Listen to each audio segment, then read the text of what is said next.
take your energy and put it in Barack Obama. And I would hope that he would run for president. It's a lot of fuss, and fortunately I've got a wife at home who is more interested in whether I rinsed out the dishes and put them in the dishwasher, which I think keeps me grounded. But it has to make some impact. It has to give you some feeling of introspection. Well, it certainly makes you think. Look, we live in a celebrity culture, and sometimes you get caught in the wave and the buzz, and a lot of it's flattering. But one of the things that I try to remind people of is that I was in politics as a state senator, operating in obscurity for many years. Before that, I was a community organizer working in low-income communities in Chicago, and nobody knew my name then. And so having involved myself in public service for a pretty long time without getting too much attention, hopefully I can keep some of the attention that I'm getting now in perspective. As we saw a minute or so ago, Oprah, as you know, is a big fan of yours. Here's more of what she said on this program. Watch. Any comment on this movement to make you president? Is there a movement? This guy's got a movement. I don't know if that's a movement or not. He's got a website. You know what I would say to him? I would say, take your energy and put it in Barack Obama. That's what I would say. Is that your favorite guy? That would be my favorite guy. I'm very much an Illinoisan. So Senator Obama is your senator? He is my senator. And your choice. And my choice. And I would hope that he would run for president. She hopes it. Other people hope it. But let's ask it this way. Are you at all thinking about it? Well, look, right now we've got 3 weeks to one of the most important elections we've had in a long time. And that's the congressional elections that are going to determine the direction of the country, at least for the next 2 years while President Bush is still in office. So I am spending a lot of time traveling all across the country, talking to crowds about health care and energy and the situation in Iraq, and hopefully we'll have a Democratic Congress come January. And after that, I think I'm going to sit down and reflect and figure out how can I be most useful. I quote in the book a wonderful letter that Benjamin Franklin wrote to his mother, because he obviously had an aptitude for business, and she kept on wondering, why would you go into politics? And he said that on his tombstone, he wanted it said not that he had been rich, but rather that he had been useful. And I love that idea of deciding what will be most useful to me. So we can say, Senator, then, that one of the things you're thinking about might be the top rung, among many. Well, there's a famous saying that every United States senator wakes up in the morning, looks in the mirror, and looks at a future president. So you're one of them. Yeah, it's one of the congenital defects of serving in the United States Senate.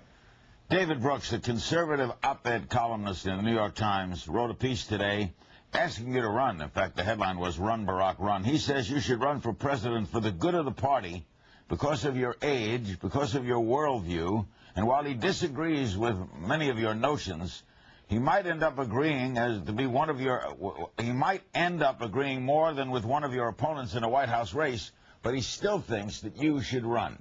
Didn't that flatter you? It's very flattering, and I think maybe what I've tapped into, and some of it, as I said, is luck and happenstance and timing.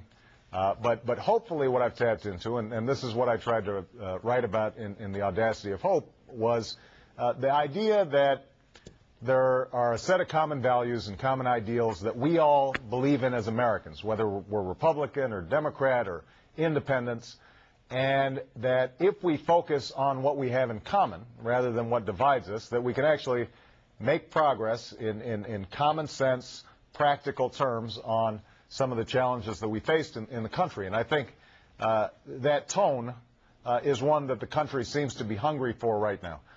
What do you mean by the audacity of hope? Well, I got that title from a sermon that my pastor gave probably 18 years ago. I was a young community organizer on the South Side. I attended one of the first church services that I had attended at this church. And my pastor, Jeremiah Wright, Jr., at Trinity United Church of Christ, had this sermon called The Audacity of Hope. And his basic premise was, look, in our community we see poverty and despair and crime and drugs. in the world. You see war and famine. And so sometimes it's hard not to feel cynical and to feel a certain sense of despair and feel that we can't make progress. And it's precisely at those times that I think we have to rely on that audacious, risky sense that, in fact, things can be better if we persevere, if we push forward. And I think there's a strain in the American character that has always been like that, has always been fundamentally optimistic and believed that there's no problem that we can't overcome in some fashion. Hope in the face of difficulty, hope in the face of uncertainty, the audacity of hope. In the end, that is God's greatest gift to us, the bedrock of this nation, a belief in things not seen, a belief that there are better days ahead. I believe that we can give our middle class relief and provide working families with a road to opportunity. As a people, what do we stand for? How do we affirm what Lincoln called the better angels of our nature? Are we going to operate on the basis of selfishness and fear, or are we going to operate on the basis of community and hope? You know, there's a lot of extrapolation going on right now, and a lot of speculation. But as I told somebody before, if I ever decide to run for president, I'll hold a press conference and I'll announce I'm running for president. Until then, you know, this is mostly just chatter, and most of my focus right now has been on finishing this book, representing the people of Illinois, dealing with the issues that they're concerned about, and hopefully getting a Democratic Congress in November. But as you said a little while ago, after the election is over, you've got to sit down and look at the whole plate. Well, look, I think that it's important for me to examine how I can best serve both the people of Illinois and hopefully help move the country in a better direction.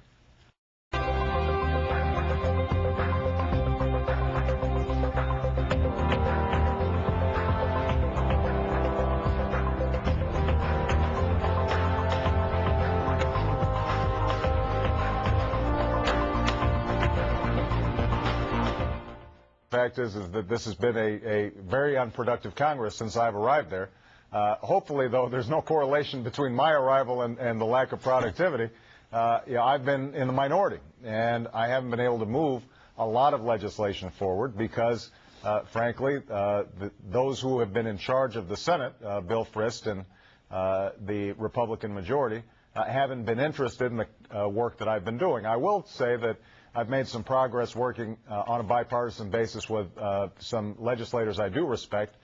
Tom Coburn in Oklahoma and I passed a law that was recently signed by the president that would open up all federal spending to the internet so that every single citizen out there could see where their dollars are going, and it would be easier to track pork barrel spending.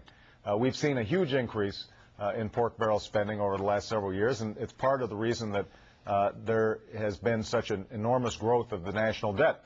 I've been working with Republican Senator Dick Lugar on non-proliferation issues, making sure that not only nuclear weapons but also strategic weapons like shoulder-to-air missiles don't fall into the hands of terrorists. And I expect that will pass in January. So, obviously the problem for Democrats, I think, over the last year and a half, 2 years since I've been in Congress has been that we haven't controlled the agenda, and that's why I'm working so hard to make sure that after November we've got the opportunity for bills that I've introduced to provide health insurance to people who don't have it, or to make sure that we have a serious energy policy that starts moving forward.